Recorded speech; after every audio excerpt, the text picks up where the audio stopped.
Hello and welcome to this session, Financing the Shift to Circular Value Chains. This is the finance session today for the World Circular Economy Forum, and actually we just have one goal, and that is we want to move more money to circular economy projects and businesses. So let's see if we can help this today. My name is Marvin. I'm working as the lead finance at Circular Economy. Circular Economy is a global impact organization. We're based in Amsterdam. We want to create an economic system where all people and the planet can thrive. We're best known for the Circularity Gap Report. Maybe you have heard of that before. Actually, today is already the third time that we are here on stage at WCEF with a finance topic, and maybe some of you have been here last year, where we, with some senior representatives of the multilateral development banks, presented a shared vision. If you listen closely, at the very end of that session, I also mentioned that we are working on a Circularity Gap Report Finance. Today, I can tell you that this was a very important exercise to do, and why? Because we wanted to really know how much money is flowing to the circular economy, or more specifically to businesses that are active in the circular economy. Why? Because we just don't know where we are, and we need to track and to understand actually what is going on.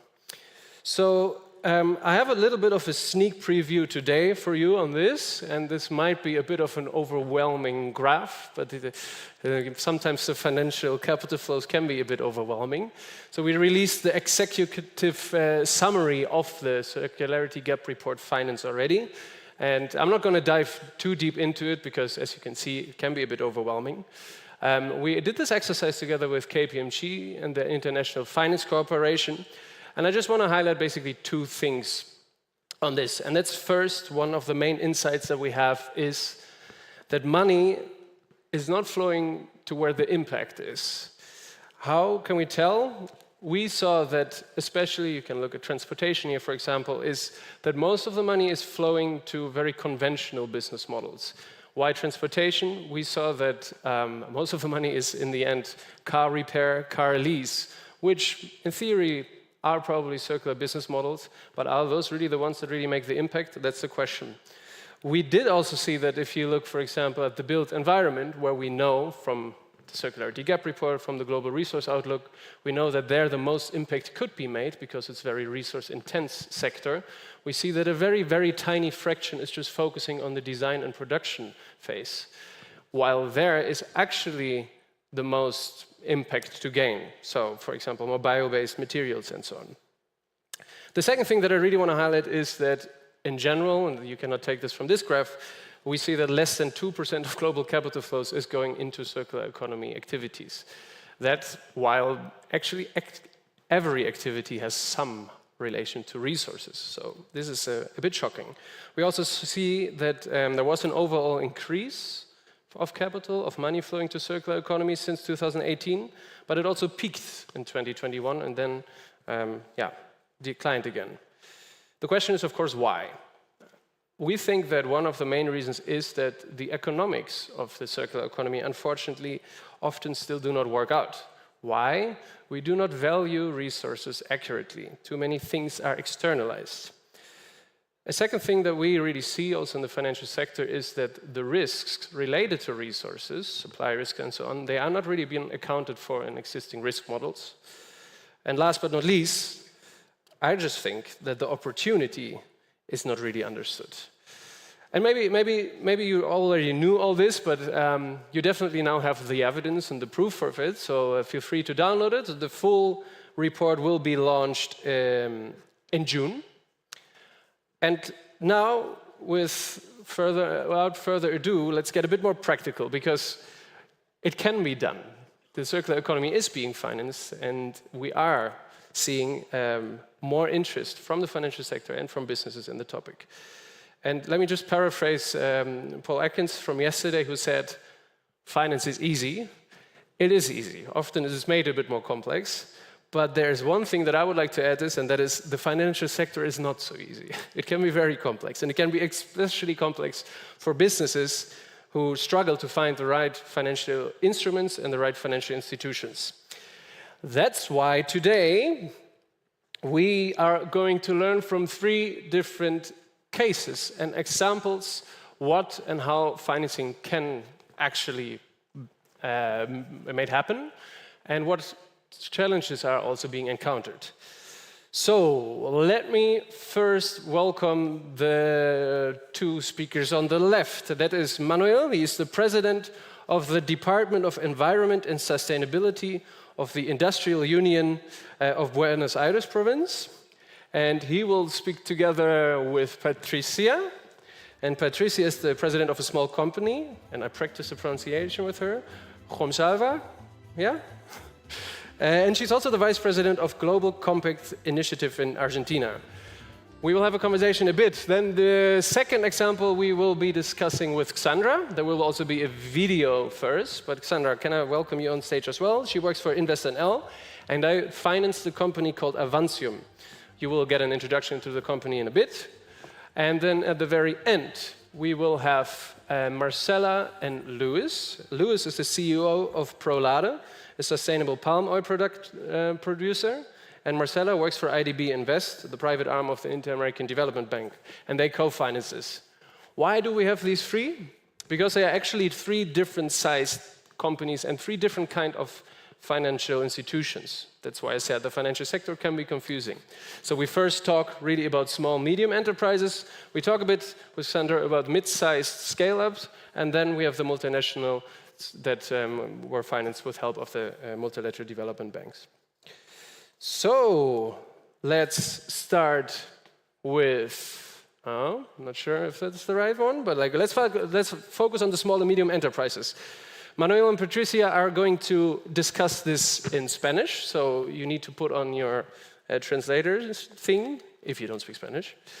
And I will just pose the first 3 questions in English, so you can follow a bit already what they will be discussing. So the first question is, what are the main barriers for small and medium enterprises? The second question, what role can collaboration among different SMEs play? And then the third question is really, what role can collaboration play for SMEs when collaborating with large corporations? And with that, I'm handing it over to you, Patricia. Bueno, buenos días. Muchísimas gracias por esta invitación. Mi nombre es Patricia Malnati, soy presidente de una pyme que se llama Gonsalva, es una pyme familiar, soy segunda generación. Tenemos 50 años en el mercado desarrollando y elaborando compuestos para la industria del caucho.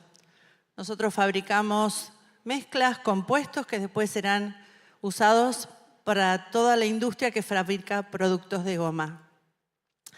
La verdad que Gonsalva tiene 50 años en el mercado argentino, está en la provincia de Buenos Aires y casi desde sus inicios hemos sido convocados por las grandes compañías fabricantes de materias primas o de neumáticos para ser aliados en los procesos de economía circular. Comenzamos en una época en donde a veces hasta daba vergüenza, porque no era, como decimos hoy, residuo. Hablábamos de basura y nosotros lentamente fuimos transformando esos conceptos en un negocio muy importante para Gonsalva. Hoy día nuestras materias primas, casi el 40%, son residuos provenientes de materias primas fuera de especificación, de compuestos fuera de especificación, de semielaborados, de polvos de neumático fuera de uso que volvemos a poner en nuestros compuestos para fabricar, por ejemplo, compuestos para cubiertas de bicicleta. Lo digo para que ustedes entiendan un poquito el entorno en el que se mueve mi empresa. La verdad que la economía circular es una enorme oportunidad para las pymes.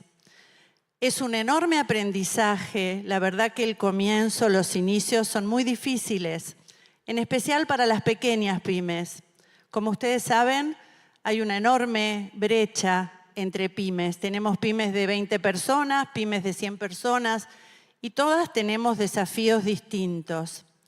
Pero la realidad es que tenemos también limitaciones estructurales que a veces no nos permiten alcanzar estos objetivos o generar negocios basados en la economía circular. Algunos que me gustaría mencionar tienen que ver con el propio desconocimiento de ver el mercado financiero como una oportunidad y no como un imposible para las pymes. Otro tema es el desconocimiento de las herramientas financieras que hay en el mercado para apoyar a la economía circular. Y acá quiero hacer un stop y decirles que gracias a Dios yo tengo la oportunidad de participar de la gremial empresaria, que es un espacio en el que las pymes podemos hacernos de información valiosa acerca de las herramientas financieras, tanto a nivel local, nacional, internacional, para ver si tenemos la oportunidad de poder acercarnos. Por eso, mi participación en la Unión Industrial de la Provincia de Buenos Aires, y convoco a todos los empresarios a participar de sus gremiales empresarias, en especial a las mujeres, porque allí es donde podemos tener información y podemos tener buena comunicación, algo que me parece que también las entidades bancarias tienen que reflexionar, cómo llegan a las pymes. Muchas veces los empresarios pymes estamos tan trabajando el día a día, ¿no? La problemática micro de la empresa, que nos cuesta ir a buscar esas herramientas. Entonces, hay que pensar en toda la cadena pyme, no solamente en los grandes, también en los pequeños que lo necesitan. Otro tema que me parece importante destacar es la limitación que tenemos las pymes a veces en dar las garantías necesarias para que nos aprueben esos créditos. La verdad es que el inicio es difícil, a veces no tenemos ni siquiera a lo mejor maquinaria para poder garantizar. Entonces es muy importante, me parece, revisar cómo podemos trabajar esas garantías. Otro tema que quiero decir es el tema de la burocracia en el armado de la documentación para presentar proyectos que puedan ser viables para que nos den crédito. Muchas veces las pymes no tenemos el conocimiento administrativo y contable en el armado de todos esos proyectos. Y por último, las garantías, los altos costos iniciales de implementación que a veces no nos permiten avanzar. Nosotros en Consalva, por suerte, tuvimos la suerte de ser convocados por la firma Pirelli, argentina, fabricante de neumáticos, quien nos convocó para recuperar todos sus compuestos, fabricando un producto disponible para las cubiertas de camión y camioneta. Eso fue un salto cualitativo para Consalva, porque nos permitió incluir conocimientos, incluir tecnología, pero también la visibilidad y la credibilidad necesaria para que los bancos nos miren de otra manera. Por eso, cuando hablamos de alianzas con grandes compañías, me parece muy importante tener esa oportunidad, porque realmente para las pymes es un valor agregado increíble. El otro punto que quiero decir es que también nosotros tuvimos la suerte de adherirnos a la red de Pacto Global Argentina. Eso significó también un cambio muy importante porque empezamos a trabajar los objetivos de desarrollo sostenible. Y eso significó implementar y aprender a implementar indicadores, métricas que nos permitieran conocer un diagnóstico del negocio, trazar objetivos y realizar estos reportes de sustentabilidad o sostenibilidad, reportes de impacto, la comunicación de progreso, que nos enseñaron a trabajar todos esos indicadores no financieros de los que estamos hablando y de los que hoy día las finanzas también están hablando. Pero la verdad que en ese camino me gustaría decir que sería importante que los bancos empiecen a evaluar de otra manera las tasas de retorno. No solamente la mirada económica, como se viene haciendo hasta ahora, cuánto te doy, cómo me lo podés pagar, sino también el beneficio trazado por ese indicador, ese beneficio ambiental, ese beneficio social de triple impacto que estamos tratando de trabajar las pymes. Y por último, me gustaría traer a este conversatorio el tema género. La realidad es que las mujeres, las empresas lideradas por mujeres tienen menos beneficios a la hora de pedir préstamos. Y es cierto que la mujer está impulsando de manera muy profunda y muy grande lo que es la economía circular. Ustedes pueden escuchar hablar de comunidades vulnerables, cooperativas, muchas de ellas tienen una mujer al frente. Yo participo de la red de mujeres de la industria argentina y de Mujeres y Caucho. Y nosotras hicimos junto a ONU Mujeres una encuesta para el programa Ganar Ganar, en donde detectamos que el mayor problema que tiene la mujer a la hora de escalar sus negocios es el financiamiento, porque tiene menos beneficios, porque las mujeres estamos subrepresentadas en muchos sectores. Por eso quiero decirles que, como cierre, creo que no podemos ver solamente la economía circular como innovación tecnológica. La economía circular tiene que ser inclusión, tiene que ser justicia social, como dice la OIT, transición justa. Entonces, los invito a co-crear una economía que sea resiliente, regenerativa e inclusiva. Muchas gracias.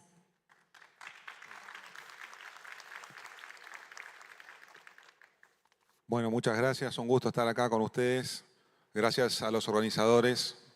Un placer estar acá también en este país hermano y vecino que es Brasil. En lo que respecta, digamos, a las preguntas, a las barreras y demás, yo quisiera decir que visto desde una perspectiva de Argentina, que es un país que está acá al lado y que tiene situaciones muy similares a la de la región, yo diría que en primer lugar la primera barrera es la falta de disponibilidad de financiamiento, ¿no?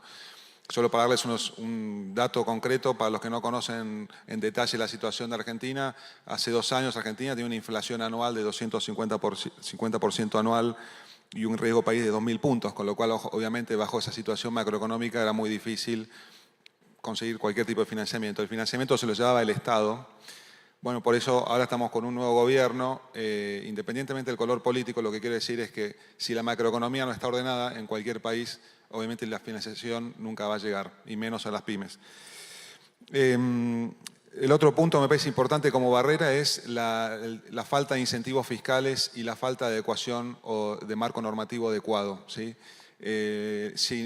Por ejemplo, en Argentina vemos que a veces hay una dicotomía, una contradicción o una tensión entre la regulación. Por un lado vemos las normas más recientes vinculadas a cambio climático que favorecen, fomentan la economía circular como una medida de mitigación al sector industrial, pero por otro lado la legislación de fondo es una legislación más vieja que tiene unos 20, 30 años y que no permite o pone obstáculos a la economía circular, con lo cual ahí la parte normativa me parece que es importantísima.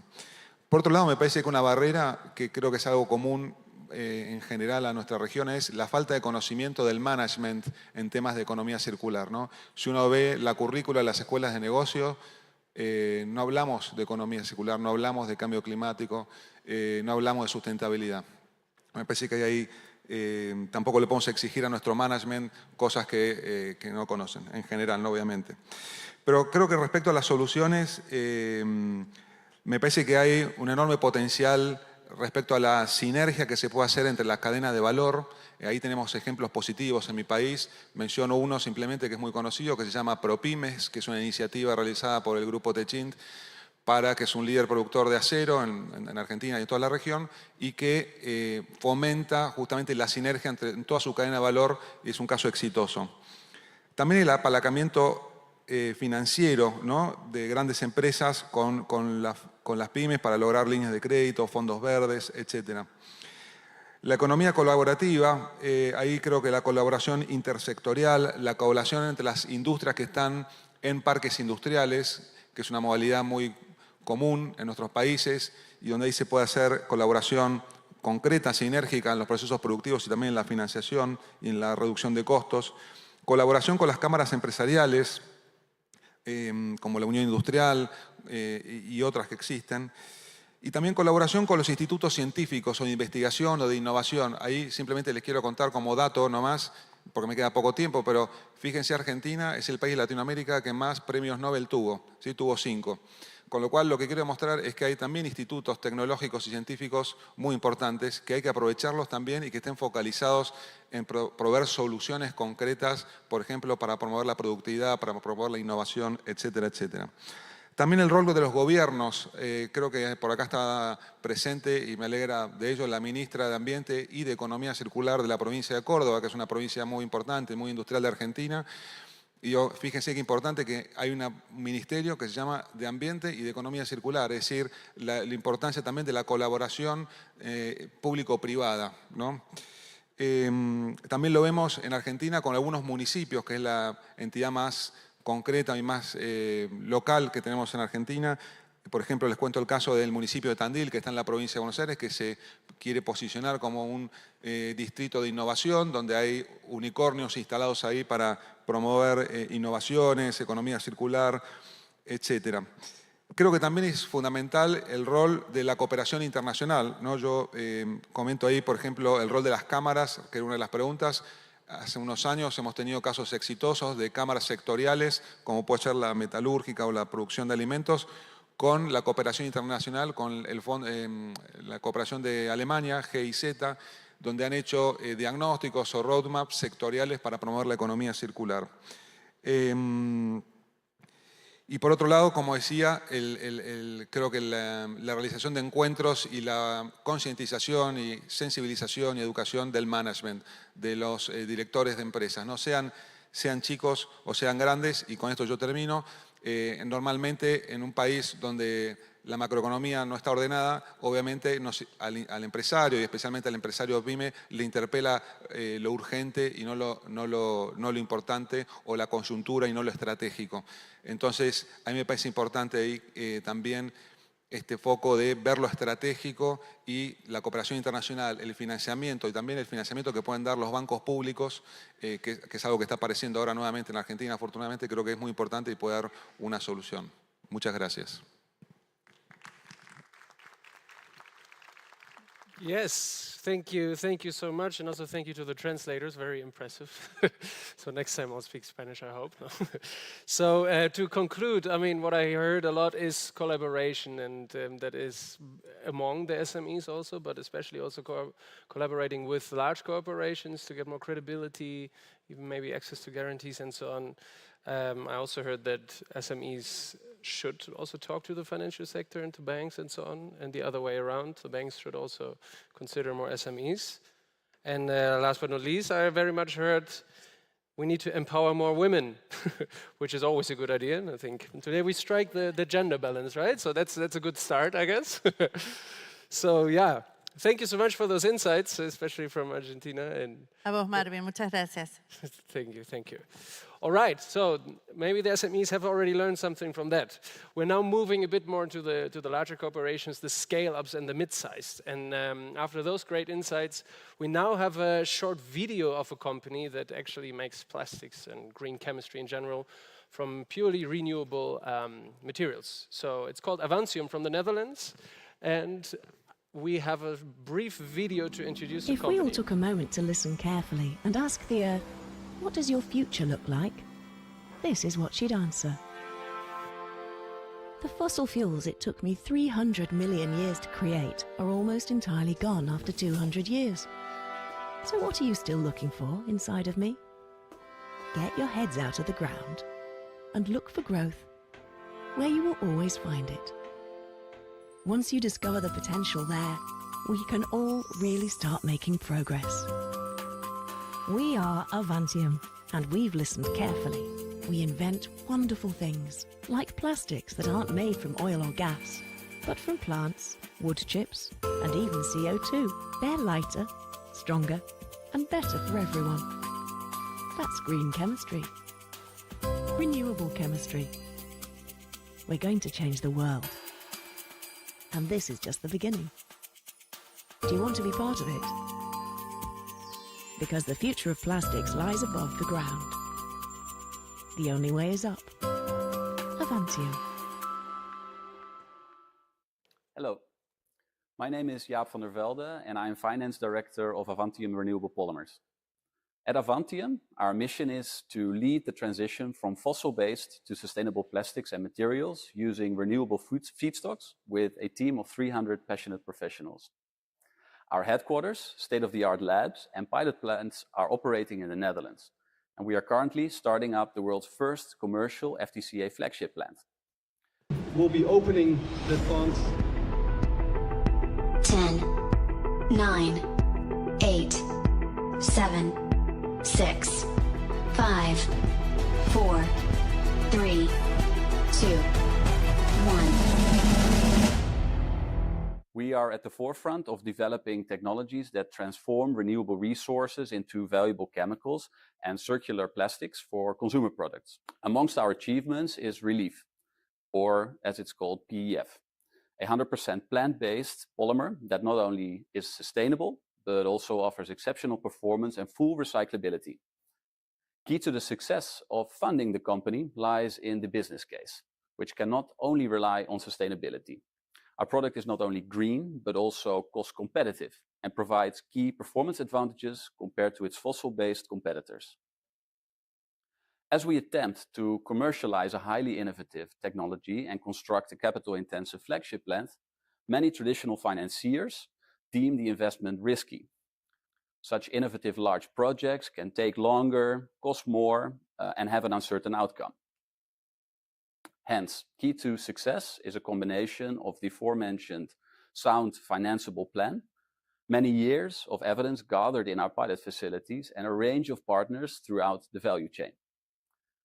Avantium managed to partner not only with investors, but also on feedstock with its engineering and construction company, technology partners, government, and a wide range of customers, market launching the product from the flagship plant, including big brand names. This largely de-risks the business case. However, on financing, also a consortium of traditional financiers required partial government backing and investment leaders with a different view on risk and opportunity to pitch in. Avantium has successfully been through various funding rounds to support our innovative projects and growth. In March 2017, Avantium raised 109 million euros through an IPO. And since then, we have secured over 300 million euros through grants, equity, and debt. InvestNL has been a major supporter of Avantium, providing crucial financial backing and strategic collaboration. They committed a significant loan as part of a debt financing package totaling 120 million euros. This consortium of lenders also included major Dutch lenders, including ABN AMRO, ASN, ING, and Rabobank. InvestNL has also played a key role in other funding rounds, such as underwriting a share issue that raised 70 million euros for our green initiatives. And overall, InvestNL's support has been multifaceted, offering both financial backing and strategic guidance to help us achieve our goals. Yes, after this very dramatic video, I mean, it's a great example how financing can happen and how you can actually scale up. And Xandra, you work for InvestNL, and tell us a bit more why you actually invested in Avantium as InvestNL. Yeah. Oh? Do not do it? Yeah. Okay, yeah, Yeah. It's doing. Yeah, InvestNL was very eager to invest in Avantium because it's a new material, a flagship, and also a new development in the Netherlands. And it also means that a lot of suppliers will be involved, off-takers, so the whole ecosystem is there. And that also means that you also get others to follow. So it's not only just an investment, but it's also a setting that you want to have in the Netherlands for a new material, innovation, and also others will also develop new materials with what they make. For example, when you developments together with the companies like a beer company or Coca-Cola, they can use that material to be more bio-based and also a closed loop. Yeah. So really setting an example and at the very beginning Yeah, of the... indeed. And also the investment aligns totally with our mandate and our impact assessments, and so that's why it was really a good choice. Yeah, yeah, I think. And others also followed. We also invested in the biopolymers and also in valorizing waste. So it's really a good example. Multifaceted. So maybe let's dive a bit deeper into how that actually was financed and how you as InvestNL also finance, and what kind of financing instruments are then available, and what is also special about this case. Yeah. Yeah, so the consortium was built, so it's also to share the risks, skin in the game, so that not only investing in one company, but also together with other investors to make sure that the development can grow to a certain level, and that you can take the risk together. And also, because it's a very high capex intensive project, build a flagship from the ground up. So that's why it's necessary to collaborate with other investors, private investors, but also banks, with the governmental institutes. And also looking at what we normally do is we invest like equity investment, but also loans and guarantees. But also we also do projects, and the collaboration is one thing that we are very eager to emphasize. Yeah. And of course we are always additional, so we are not taking. We're not taking businesses from other investors, so we are additional in that sense, and that is more what we are. According to our mandate, we can take more risk in that area. And who was coordinating this collaboration across the banks? Is that also a role that you then take as InvestNL, or? We took the role in getting the investors together, and also making sure that everybody has their share. Yeah. And also in collaboration, definitely with Avantium, what their strategy is in their investment. So how can we align to their development, and also how can we align with their prospects and their collaboration with their off-takers. Okay, yeah, interesting. I mean, you already mentioned a number of different instruments that can be used. So you are mostly active in the Netherlands, that's right? Yeah, that's right. But of course, circular economy value chains are never local and never just in one country. No. So how do you look at that, and how? Avantium is a Dutch company, and we invested in the flagship. And when they are producing a certain amount of plastics, and licensing their technology to different customers. And it's also possible that that it's feasible that in different areas or Europe or the world there will be another flagship plant built by Avantium. That's why we're collaborating with other other promotional institutes in Europe, but also we are collaborating with Invest International, and also looking at how can we finance that. So it could be that from different areas, different investment development banks or institutes can follow and also collaborate in that sense. So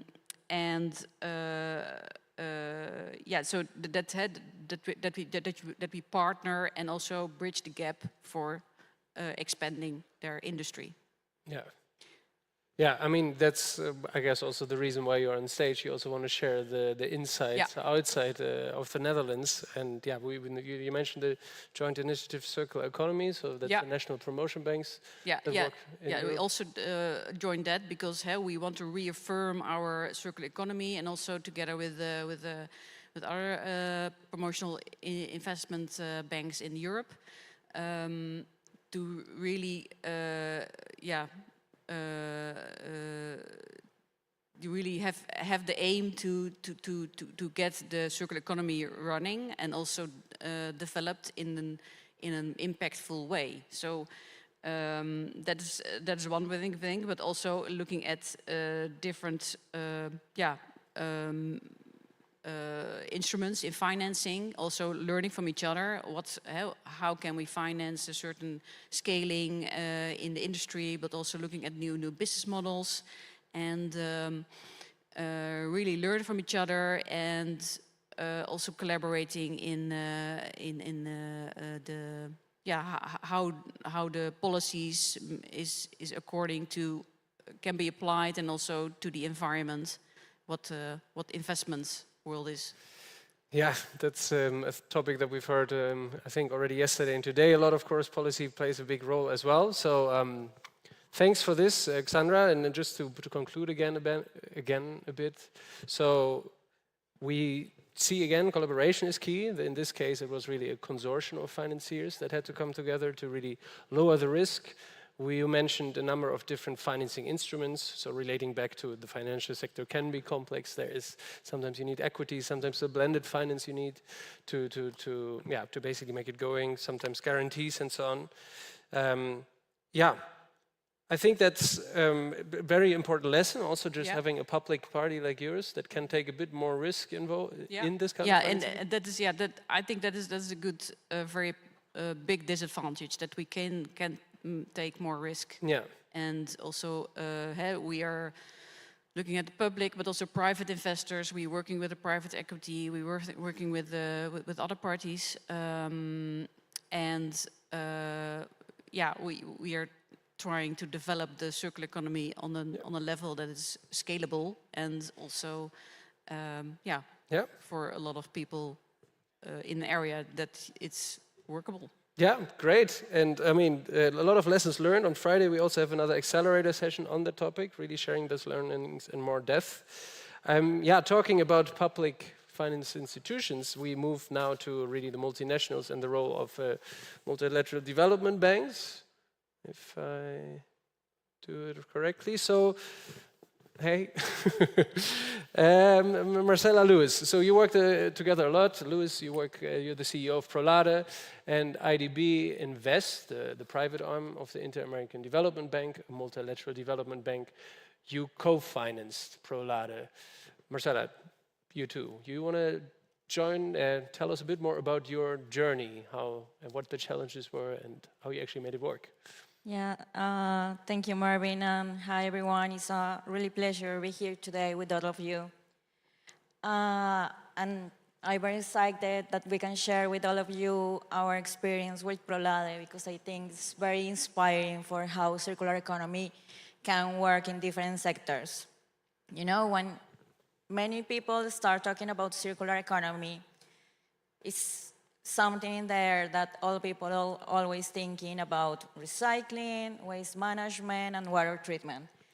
And in the last years, we can discover and can show how different sectors are vinculated, and all the activities that they realize are very close to circular economy, and how circular economy work for different sectors in all of the countries. Circular economy at the end is about to rethinking the process, the products, and consumption, and how we create value across the supply chain. So understanding this create an opportunity to the investment and to the financing, and try to see how to work with circular economy to tackle all different problems like climate change, biodiversity, and nature that we have in this moment. Prolade, a Mexican producer of sustainable palm oil, exemplifies the integration of circular economy with the palm oil sector. So, Luis, can you share with us what circular economy means to Prolade, and how can the palm oil sector contribute to the development of circular economy? Thank you, Marcela. Well, for us, circular economy is not a marketing term. Basically, it's a way of using our waste, we're going to call it waste, as a way of extracting value. Let me explain. Palm oil production uses 25 million hectares in the world. That's a reality. And each hectare produces 10 10 tons of waste per year. So it's a lot of waste, and there's value in that waste. So we decided to reverse the way of looking into waste and how to do and extract value from the waste. So we implemented a pyrolysis system, a very simple system that has been around for thousands of years for humanity.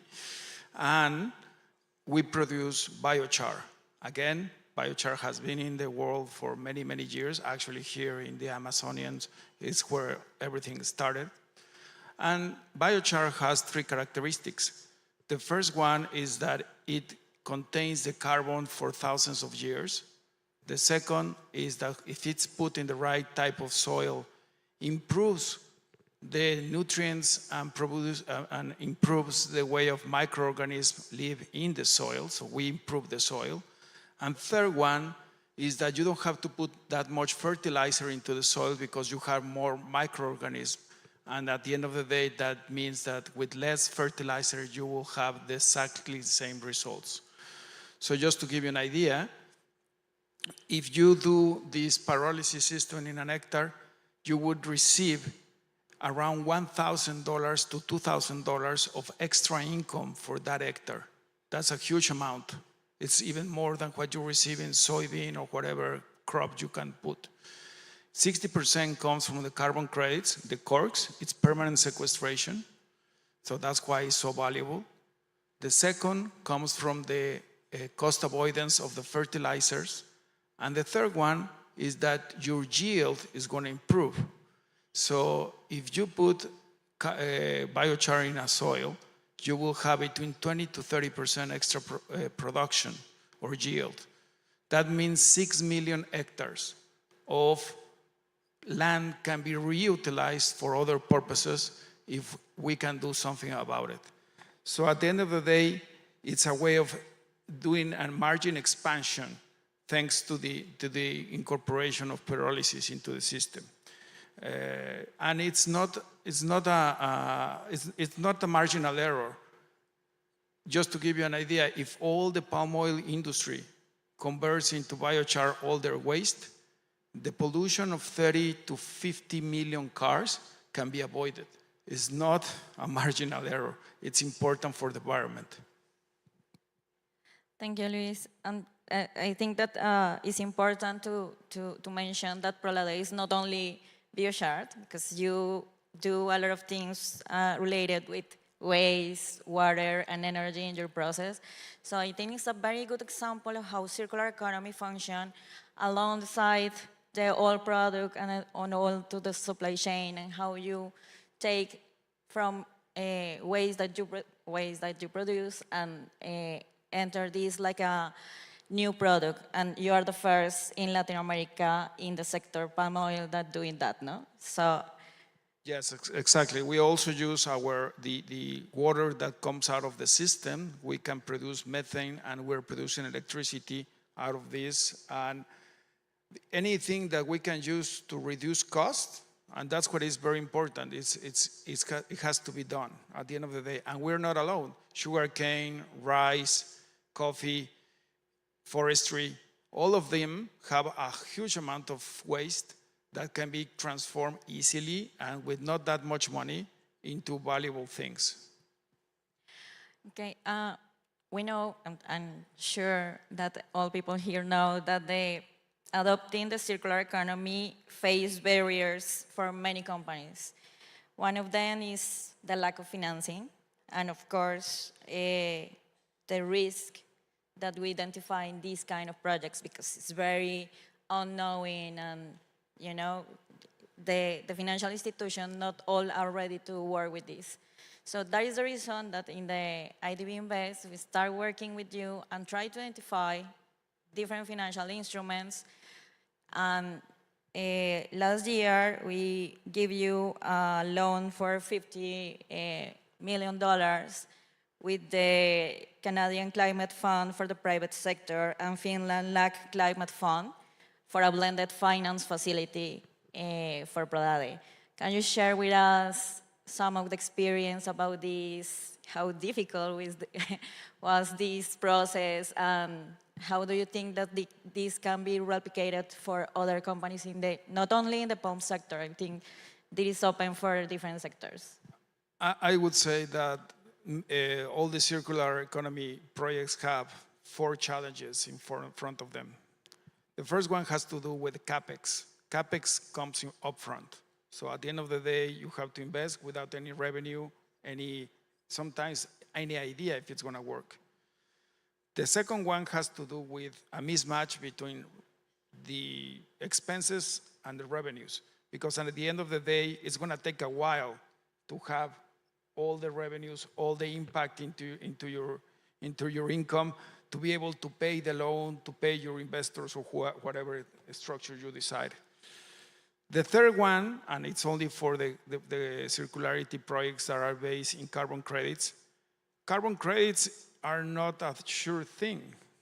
Corks, or permanent sequestration carbon credits, are very expensive right now, $120. But nobody knows in 10 years how much are they going to be valued, and that gives a lot of worrisome to the lenders. And the last one, and hopefully there's not that many risk managers around in the audience, but oh my God, you're the enemy, because risk managers never approve this kind of projects, because it's easier to say no than to say yes, to be honest. And the IDB Invest, and the blended facility with Canada and Finland, they were able and they were courageous enough to say yes to a project like this, not only because it was palm oil, but also because at the end of the day, we were based on all the income that we have. It was not only based into the circular economy projects, but for sure, it also helps that we stack all our income. Obviously, we produce palm oil, and we produce a lot of it, and it's profitable. But also, we also have other sources of revenue, like the carbon credits, the productivity, the reduction in cost. The second thing that is very important is that we, at the end of the day, we integrate the biochar into our own soil. We don't have third parties. We don't move around the biomass. That's very critical into any circular project. You cannot move around the things. So you have to do it inside, and we did that, and that's also very important. So at the end of the day, is something that the risk management of the IDB and Canada and Finland were able to process, and that was very helpful for us, and thank you for your support. No, thank you, Luis. I think it's very important, make a spotlight in two things. Is you mentioned risk, and that is one of the things that we try to work with the blended finance facilities, try to support this kind of new business, because it's not new really, but we know that you have a lot of challenges. The other thing, something that Patricia mentioned about how do we include in the returns the impacts that we have with these kind of projects. And this gives us an open conversation about how we can define better or common KPIs for circular economy, so we can use more blended finance, try to show how these impacts working in the process in any company in circular economy, or how we can make possibly sustainability-linked loans or sustainability-linked bonds to support circular economy, but it's something that we need to work together and try to define how we can show these impacts and how we are included this in the in the total cost and the capital, and we really measurement the projects. So thank you, Luis. I think Prolade is one of our favorite examples. You have a lot of things, and you do a lot of things great, and we are very happy to support the process with you. Well, thank you, and thank you because at the end of the day, the facility that was provided by IDB Invest gave us a lot of credibility. What we wish is that this facility is an example going forward for other industries and for other parts of the world, because it works. Just to give you an idea, the facility is basically a 10-year bullet loan. So they understand that it's going to take time for us to pay the main amount. And if you do the milestones that you are asked for, like investing in the right things, the interest rate goes down. So my board has the incentive to invest in circularity because we reduce the cost of the loan. And I have all the incentive to invest in circularity because at the end of the day, I understand that my profit is going to increase. But it's going to take a while, and they understand it. So that's why having the right recipe is key for this. Yes, thank you. No, super, super interesting. So what have I learned now? I mean, I think first that a byproduct, waste, can actually be kind of the cash cow. You can really make money with it. So I think that's an important lesson to learn and to be applied more widely. Then I think that this high capex, so high initial investment, that can be bridged again with blended finance and maybe de-risking instruments and so on. So that's something to really remember. Also that the return of investment takes a bit longer often for circular economy business models. And yeah, I like also, I mean, Luis, you really said also you have to broaden a bit your vision, right? It's not just about cost reduction, it's not just about carbon, it's also not just about profit. You know, you need to be creative and try to find different avenues in it. Thank you so much. Very, very inspiring, and all the best. And yeah, with that, I think we are moving closely to the end of our session, actually. So I'm also trying to now remember what would we really want to take away from the session. I think first thing is what I started with. We need a more accurate valuation of resources and of emissions, because then a lot of these things will just make more sense. We will give more value to resources. And then we have not even talked about the need to reduce the overall need for resources. I think the second thing, and that's what hopefully the session also helped to understand, is that different businesses at different maturity stages require also different solutions, different financiers, different financing instruments, be it blended financing, be it guarantees or credibility through also collaboration with other larger companies, equity. So it always is a bit of a case-by-case assessment. And I think that's the third learning, and that's especially also addressing the SMEs, because that's what we came here for, right? We want to move more money to circular businesses and projects. I think not just SMEs, but businesses also need to reach out to the financial sector and engage in these discussions to really understand that and find the tailored solution that is needed. So how do you reach out? I mean, I have something here. I also want to, I want to guide you to a number of accelerator sessions, because when I leave this kind of sessions, and sometimes I'm just on my laptop a bit and I'm not listening closely, but I find it interesting, I want to continue the discussion, and it always feels a bit I'm falling in this vacuum of and now. So I have a few accelerator sessions selected for you. The first one is from GIZ, the German Institute, really focusing more on the SMEs, so actual practical guidance to access circular financing. So really, how do you actually get money as an SME? That's happening on Thursday morning. These QR codes are, by the way, to sign up. Then I already mentioned it earlier with Xandra on Friday, and Friday morning. It's more really for the scale-ups and mid-sized businesses. It's a session called Trash to Treasure, Lessons Learned from Financing Recycling. That we're really going to dive a bit deeper into what went wrong in financing, but also how you can, of course, find solutions to that. Very excited about that session. And then we also really taking more this multilateral development bank and a national approach. We have another session for the big companies, and that's by the Ministry for Foreign Affairs of Finland, and also together with IDB and IDB Invest.